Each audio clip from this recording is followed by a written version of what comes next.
All right, we are back. You're listening to K-Talk Radio, 1640 AM. This is the show, Utah Home Sweet Home. I'm your host, Yoshi Shiraki. Our very special guest is Ned Scanchian. He's talking about real estate development today, which is really exciting because we've had a lot of guests in here that do real estate investing, but never had a developer before. So it is time for the nightmare story. You know, Ned, the reason why I like the nightmare story, you know Trevor Thompson.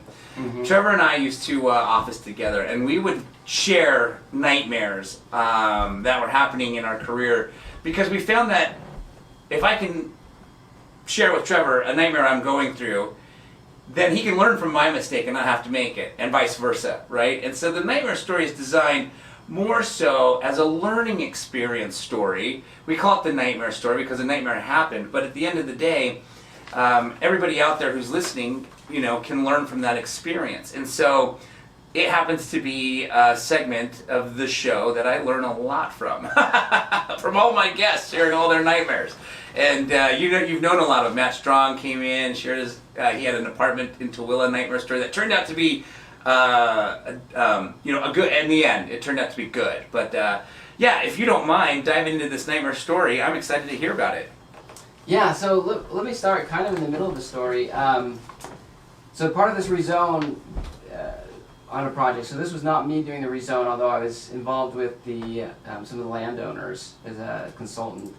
But so in the middle of the story, we start with this rezone, and there's this public meeting. So the city planners say, hey, let's get everyone together at the elementary school, and we're going to talk about this project.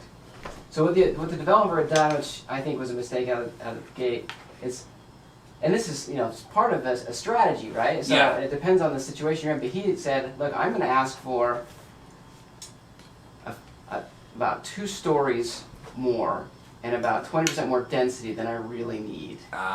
So out of the gate, he said, I want a 5-story building, I want 200 units. Oh, wow. And he said, and this is my strategy. So I'm going to go in, I'm going to say, this is what I need. And that way, when we take it back to a 3-story building and 100 units or something like that, that everyone will say, oh, good, thank you, Mr. Developer. Yeah. We got this.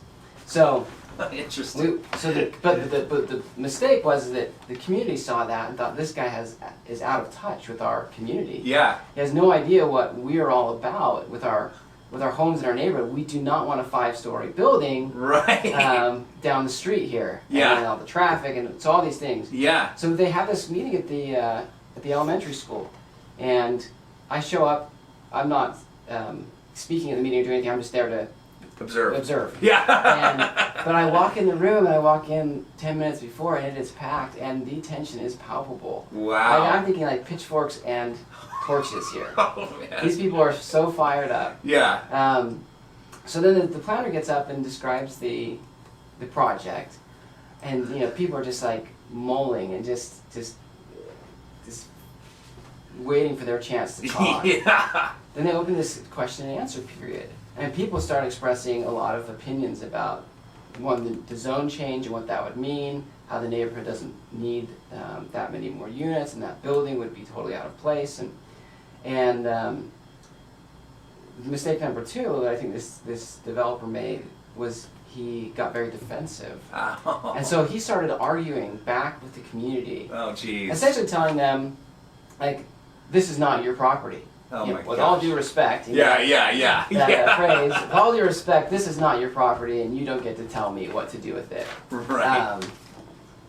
Which is ironic in that he's there asking for support to build these other things, right? Right. So, oh, man. So he gets very defensive and has these exchanges with people in the community that as I'm sitting there, I'm thinking, what are you doing? Right. You are torpedoing this whole project. Yeah. And he's done it in such a way, by asking for too much and being very aggressive with his responses, that even people such as myself, who was a member of that community, who wanted a redevelopment on that site, didn't want what he had, but wanted something new. Right.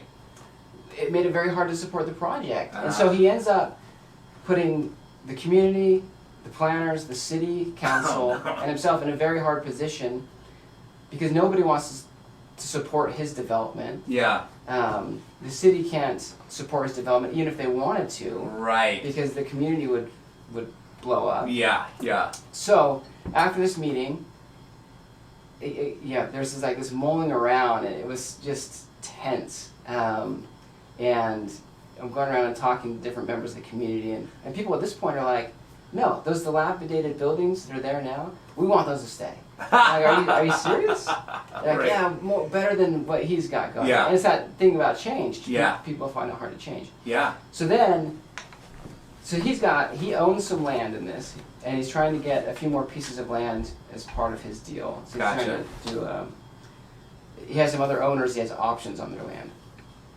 So he's paid for those options. Yeah. He's got his own land, and he's paying the taxes, the carrying costs of that. Got it.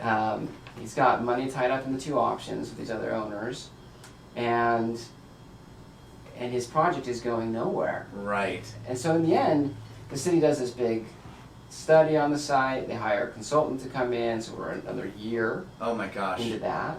Wow. And then they get to the point with what the community feedback has been, and with this consultant, that the project that they have envisioned is essentially what's there but new. Gotcha. So they're saying, we want a one-story building with local tenants, but we want newer buildings, which doesn't pencil at all for Right. the acquisition of these lands.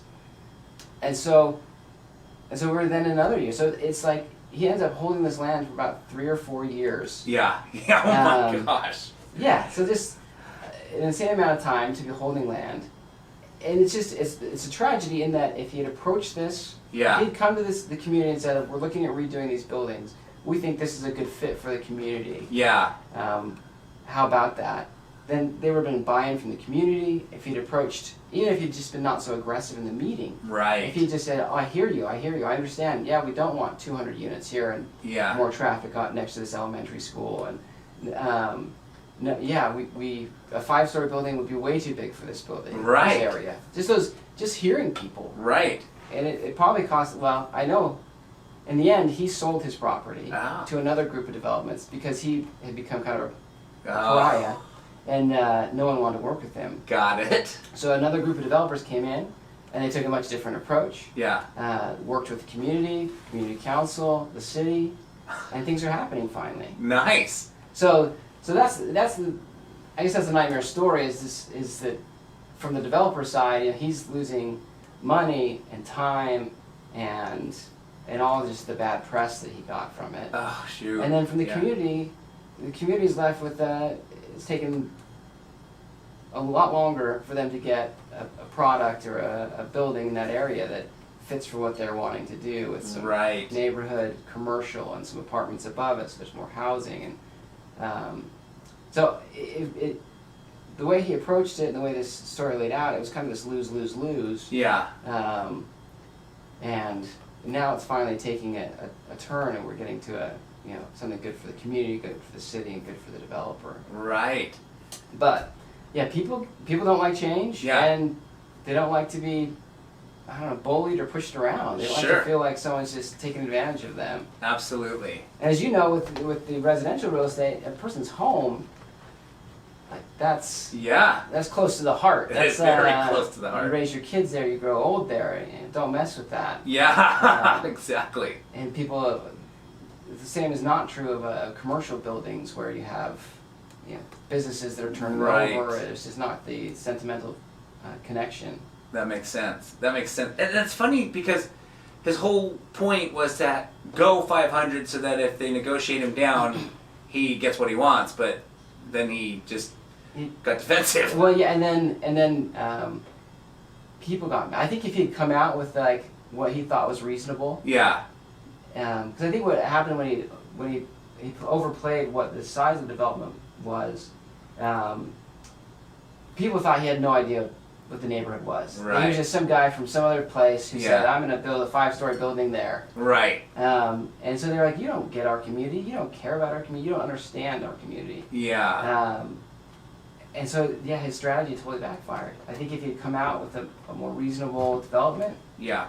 he wouldn't have had to back off. He would have just said, "This seems reasonable." Yeah. Don't you think so too? Right. And if not, let's talk about it. Exactly. He couldn't defend the 5-story building. Right. Because as far as a persuasion, as we talk about it, it's like, oh, so why do you think a 5-story building fits here? It's like, oh, I don't know, I guess. Yeah. So, shoot. Yeah. Anyway, bad strategy. Bad strategy. Okay, good lesson to be learned there. All right, so we're going to take another commercial break. When we come back, I'm going to be asking Ned some questions on what somebody out there who's listening who has a dream to potentially one day be a developer, how they should get started. You know, growing up as a growing up when I was a kid, probably high school, I had chatted with a friend of mine, and we were kind of, we were probably like juniors, seniors, and discussing like what you want to do when you graduate from high school and go to college and when you want to be. And his dad was in real estate, and so he told me, I vividly remember this because I didn't even know what it was at the time. He goes, "I want to be a developer," and I was like, "Okay, you're going to develop something," because the word developer means develop, but I didn't know what that meant as far as like developing real estate. So it was so interesting because he'd been introduced to developing through his father at a young age, where I never, was introduced to that. So when he said he wanted to be a developer, I asked him, I was like, "Well, what is that?" He goes, "Oh, I want to develop communities and houses, and all of that good stuff." And so, lo and behold, I had no idea that was somebody's dream. So I'm sure someone out there is listening thinking, yeah, I've wanted to do that too. So we're going to ask Ned some questions on that, so you're not going to want to go anywhere. We're going to take another quick commercial break, and we will be right back.